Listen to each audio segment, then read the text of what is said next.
Coach's Corner is your source. Baseball, football, soccer, and hoops. The Coach's Corner has the scoop. It's the Coach's Corner with Andy. Covering Tri-State sports, it's the Coach's Corner with Andy on 92.1 The GOAT. It's the Coach's Corner. Hey, welcome back to the Coach's Corner. I'm Andy. I've got Ian Lane here with me, joining me on the show third time. Yeah. Right? Yeah.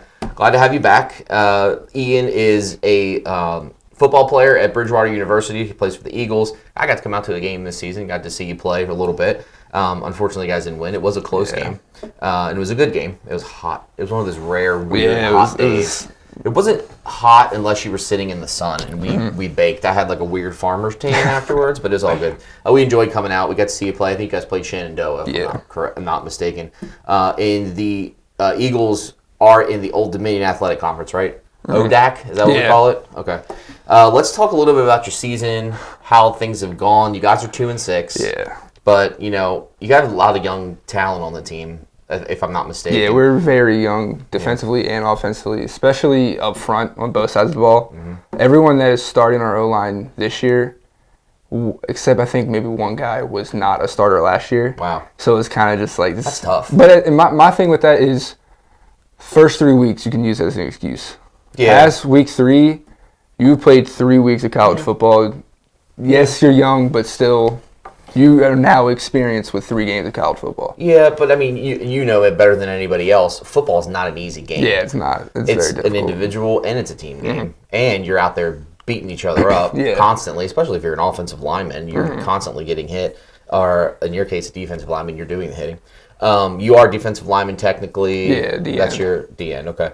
And you are a junior this year. So what are your plans going into the senior season? Are you planning on playing after your senior season? Yeah, so I have a 5th year for academics because technically in the classroom I'm a junior, but this is technically my sophomore year athletically. Gotcha.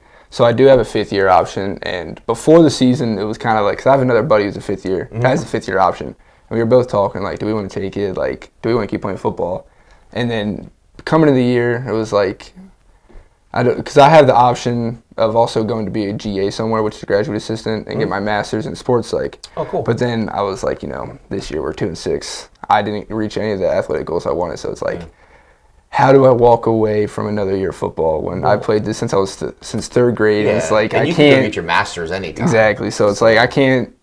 I would look back in like 30 years and be like, I have one more year in me. And so it's like I don't want to ever look back and regret it. I'd rather look back and be like, probably should have gone to get my master's sooner, but another year of football with friends and is just enjoy it while you can. I agree. So the struggles you guys have seen this season as a 2-6 team, what are you guys trying to do to overcome those? Gel more as a team, try to get another. We have 2 games left. Yeah, we got 2 more. So try to end the season on a high note, maybe get 2 wins out of it. So the way I've always looked at it is, I actually just came up with this quote yesterday, and I think I live by it. You can't fix 2-6 by acting 2-6. Okay. So the way, and that sounds out of context, it can sound bad because then people will think, oh, you just don't care, you're not acting like you think you're better than this, and we do. We obviously think we're better than 2-6. But what I mean by that is, when you're on the practice field, act like you're 0-0. When you're at lift, act like you're in 0-0. And by acting, you gotta constantly bring energy. Because after the game you came to Shenandoah, that's technically our rival. So it's obviously a very depressing loss, especially the way we lost. We were in the game the entire time. Yeah. And then those 2 final runs just punched us in the throat into the game. So if we just constantly bring energy and not mope around the fact that we lost. The one thing I really love about our team is we're sad about it throughout the weekend, Monday morning meetings. And as soon as we get to the afternoon meetings for the scanner report for the next game, we're over the last game. Yeah. We're already hype up for this one. We're like, you know what? Yes. At that point, we were 1-4. Yeah, we were 1-4 after we lost to Shenandoah. And we're like, yeah, we're 1-4, but win out. Our whole mindset was always just constantly win out. You guys just dropped 73 points on somebody. I forget. It was Gallaudet. And the thing is that's always been our expectation. Yeah. And nothing against Gallaudet. I don't like diminishing teams, but that should have happened. There was no shock by our team. Right. And that's how no matter who we play. Like when we were playing Susquehanna, when we played them, they're not having the season they had before. But when we went into week 2, they were the number 4 team in the country. wow. And no matter that's the other thing I love about this team is everybody is confident no matter who we're playing. Yeah. Like, for example, Hampton City, who we play next week, they're the best offensive line in the ODAC. Us in the defensive line room still think that we can beat them on every rep. Yeah. Especially, have that mindset. Yeah, and as you can't play somebody thinking they're better than you. You just got to think you're better than everybody when you're out there. And that's going to sound cocky coming off, but you can't win with a mindset. Like, I'm knowing this because I'm in my sports psych class right now. Yeah. You can't be beating yourself up. We talk about self-talk a lot in that class. And you're not going to do good in things when you're in your mind. You're better than me. I suck. I can't do this. Yeah. You got to have the mindset that I'm better than whoever's in front of me. Well, and I mean, even though you're a collegiate athlete, technically you're kind of a professional, semi-professional athlete. You guys have that mindset. You guys have that routine of where, it's a set schedule every week, almost like a pro athlete. Yeah. You might have a little more freedom than a pro athlete, but if you don't have that mindset as either a college athlete and up, or even maybe at high school, if you're a competitive school, you're not going to be successful. And even if you do have those games like that close Shenandoah game where you guys lost, if you learn from it and you have the team like you guys have, and you're confident, you go back out there and fix it. Well, that's the other thing with all the close loss there. I mean, if you look at the scoreboard and you don't really look at the stats or really at the box score, every game was close. I mean, I could break it down like week 1, it was close game first half. We had all the momentum, then we throw a pick 6 at the buzzer at the end of the first half. That gave them the momentum, and then we lost. I forget the score of that game, but it was still a close game. Week 2 against Susquehanna, number 4 team in the country at the time. We were up, I want to say, 10-7 at some point, and this was like close to the end of the second half. And then next thing you know, it's 55 points up on the board. Yeah. And obviously, they scored points, but when they started scoring points on us, it was just like the game was over. They didn't stop. And then week 3, it was 20-3 with under 5 minutes. I could be wrong with that, but under 5 minutes against Randolph-Macon, who's like an ODAC powerhouse. And then they get one last deep run, and it's 27-3. So like it was 23, which it still isn't best, but that's a whole different thing compared to 27-3. And then it just happened week in and week out. Like when you're at Shenandoah, we were close. They get 2 long runs at the end of the game, and then they score, which just completely changes the score of the game. You guys probably would have won that game if you would have kicked the field goals. Yeah, that's the one thing. Like that's what most people are saying. I love going for it. Like I love just go for it. But then there's times where it's like you gotta kick the field goal. But I don't make those decisions. Coulda, shoulda, woulda. I trust Coach Lamb to put us in the right decisions because I mean he's been in the game for a very long time, so like he knows what he's doing. Well, and they run through all those analytics and everything, like when it makes sense to go for it. You see it in the NFL all the time. I never pay attention to the analytics. Like it's telling you to go for it. It's telling you not to go for it. You have this percentage to do it. Does not matter what the percentages say. You just got to do your job. If you do your job, you're going to go for it. Yeah, exactly. I mean, you're going to get it. But I think probably just last year, I really started noticing more of the NFL teams going for it on 4th down. More so the Detroit Lions because they were like that powerhouse running team, and I think they converted above 90% all season. And it just goes to show you, other teams are probably like, whoa, like we can do that too. And now you see all these teams going for it, 4th and 3, 4th and 2. I always say, as long as you're on your own territory. I think if you're under 4. Maybe that 5 range, depending situation of the game, go for it. It also depends where you're at on the field. It depends where you're at on the field. It depends. If you're at the other team's end zone, you're not. It depends the score. It's just like, I mean, when I play, like, obviously video games are very different. But I always go for a 4th down. I never punt. And I just think if you are in the momentum and you're doing good, if your team's up, go for it. If you have the momentum, because there's nothing worse than, say we start the drive on our 15-yard line, and we're driving. We're all the way on their 30. We have all the momentum. 3 points is 3 points. But as someone who's played football for as long as I have, there's nothing more, not nothing more diminishing, but it's very diminishing when you get great drive and you get nothing but 3 out of it. So it's like, why not just keep firing? Like the Dolphins. Yes, exactly. we fired Chris Greer today, so I'm extremely happy about that. He's been the problem the entire time he's been there. That's another whole subject. So we're talking about struggles as a team. Is it more so the same as an individual player as well? Just keeping that same mindset of being confident and moving on? Like I mean, I haven't reached any of the individual goals that I wanted to this year. It's probably statistically one of the worst seasons I've had in my career, but it's still the same thing. Like I mean, I haven't even got my first sack yet, and that's something I want to do. I've gotten back there times, I just haven't gotten there. But with all that, I still line up every play. Like, you know what? I don't care. You're in front of me. I'm getting that sack. Or even though I haven't. So like, And that's what everybody has. Like, I know I said that before, but all of us on the D-line haven't had the year that we wanted to. Yeah. But we still all think we're that guy that can do what we want to. Now, will you start next year, or does that determined in the off season? You guys have like tryouts? Yeah, we don't. Tryouts, but I guess we have spring ball, then we have camp and things like that. But it really also technically this year really. I don't want to say it doesn't affect next year, but I haven't had a great year, but I've been doing the right things with our playbook. Schematically, I've been doing the right things. Mm-hmm. But then there's been times where I just haven't made the plays, things like that.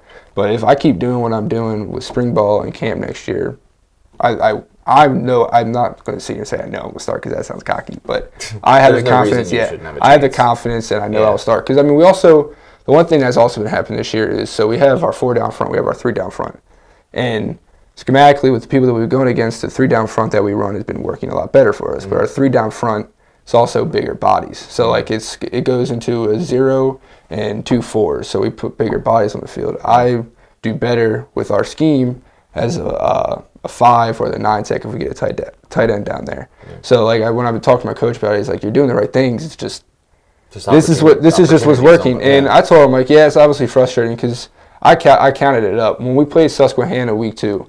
I had 55 snaps in that game. Wow. And then over the course of the rest of the season, I got just about 55 in the rest. But that's simply just because we've been going our 3 down front.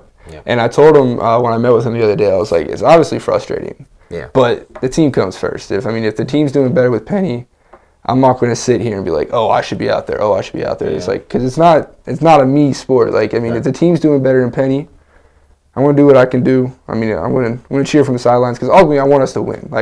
I'd rather us win, and obviously we haven't won, but I'd rather us win while not me getting much snaps than me being on the field for the entire game and we lose, because it's... Yeah. Well, it's like the other night I was watching football. I was watching, it wasn't Thursday night. I think we were watching a little bit of the late games on Sunday. Mm. And Braylon is my oldest child. She'll watch football with me the other night. She's sitting there, and one of the players, I forget who it was, but they scored a touchdown, threw a flag, called it back. Mm. So they ran another play, and another player got the touchdown. And Braylon was like, well, why didn't he get it? Like Braylon, they don't care. Yeah. To them, a touchdown is a touchdown. Yeah. Points are points. Yeah, sure, you like the accolades. Yeah. It piles up eventually if you're doing a lot of it, but it's a team sport. Even though you see a lot of individuals out there doing things, it is a team sport. So I'm trying to teach her that. Yeah, the team, everybody wants to go out there and they want to be the guy, but, the team comes first. The team. Exactly. With the team. There's sometimes we always get the hypothetical that throws out there is, would you rather be the star player on an 0-10 team or a below average player on a 10-0 team? And it's there's days there. I'm not gonna lie. There will be days where I want to be the star on the 10-0 player. But my main mentality, just about the majority of the time, is to be the below average guy. Fantasy football owners think different. Exactly. You know all about that probably. I got 17. So we kind of touched already on goals for the 2026 season because we talked about you with the aspiration to want to be a starter next year. Do you have any plans to play football beyond college? If the opportunity presents itself, definitely. But that would be semi-pro. I don't even know if I would shoot for semi-pro. I see a lot of guys. What's between college and the NFL? I know there's some semi-pro teams. I know a lot of people. You could probably say there's Canadian Football League or Arena. Is Arena football still a thing? Yeah, I would never do Arena. Arena football is completely different. Go watch the movie. Have you seen the movie? I think it's called 13. It's about Kurt Warner. Yeah, I've seen it. It's a really good movie. It's a great movie. And you get to kind of see how it works there. And it looks fun to watch, but I don't think I would ever be able to survive playing. Yeah. I've never played football. It's not the same. It's just not.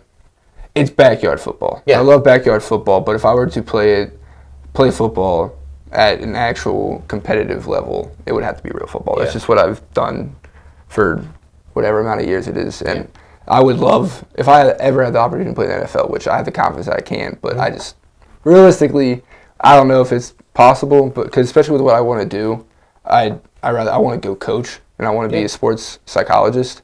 So I think after that 5th year, unless I have the opportunity to do it, I don't think I will shoot for semi-pro, just because I don't know if you've seen those 37U leagues where it's full pads. Yeah. that I could just never do. Like it's just like They have you gotta do something else. you know like, my friend Sean. Yeah, I played one of the it was going into my sophomore year. Yeah. I played in one of those games with them, and it was fun. Like I enjoyed it. It was great work, but And that's that the kind of thing game, you can just jump into that if game you went get the south real urge. quick though. There was a lot of arguing. It's just like you guys have kids to go home to. Yeah. Calm down. Yeah. So your next game coming up is against Hampton-Sydney. That's on November the 8th. Yes. They're the Tigers. They're 6-1 Yes. on the season, and it's their senior night. Yep. So does that give you guys some extra motivation to maybe go be like a spoiler? 100%. Me and my defensive coordinator, Coach Allen, said that exact same thing yesterday. Yes. It was like, at this point when you get down in the count of the season, the only thing you can do is get other people down in the count. Like, yes, our season's terrible right now, but there's nothing better than having, especially Hampton. They have a great season. Their quarterback's great. Their O-line's probably the best in the county or conference. And it's just like, You're still in that high school mindset. yeah.